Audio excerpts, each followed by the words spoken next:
আলাইকুম, welcome to my new and first blog video. আশা করি আপনারা যারা আমার ইউটিউব চ্যানেলে সাবস্ক্রাইবার করবেন এবং আমার সাথেই থাকবেন, তারা অবশ্যই অনেক আপডেট পাবেন এবং আমার একটা পরিবারের মতো হয়ে যাবেন। আজ ওয়েদার এত বেশি সুন্দর, যা বলার বাইরে। প্রচণ্ড বাতাস হচ্ছে, আশা করি আপনারা দেখতে পাচ্ছেন। আসেন আপনাদেরকে আরও কিছু দেখাই।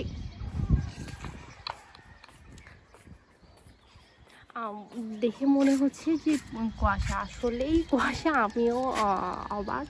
আর এত বেশি বাতাস হচ্ছে, হয়তো ভিডিওতে এভাবে বোঝা যাচ্ছে না, বাট অনেক বেশি বাতাস হচ্ছে। আর অবশ্যই যারা আমার ভিডিও দেখবেন তাদের সবাইকেই প্রথমেই বলবো অনেক ধন্যবাদ। আশা করি সবাই আমাকে অনেক বেশি সাপোর্ট করবেন। অ্যান্ড আর অবশ্যই আমি চেষ্টা করব নতুন কোনো কিছু নিয়ে কথা বলা আপনাদের মাঝে। রমাদানে আজ 15 দিন যাচ্ছে। আশা করি সবাই অনেক ভালো থাকবেন। অ্যান্ড রমাদান মোবারক। আসসালামু আলাইকুম।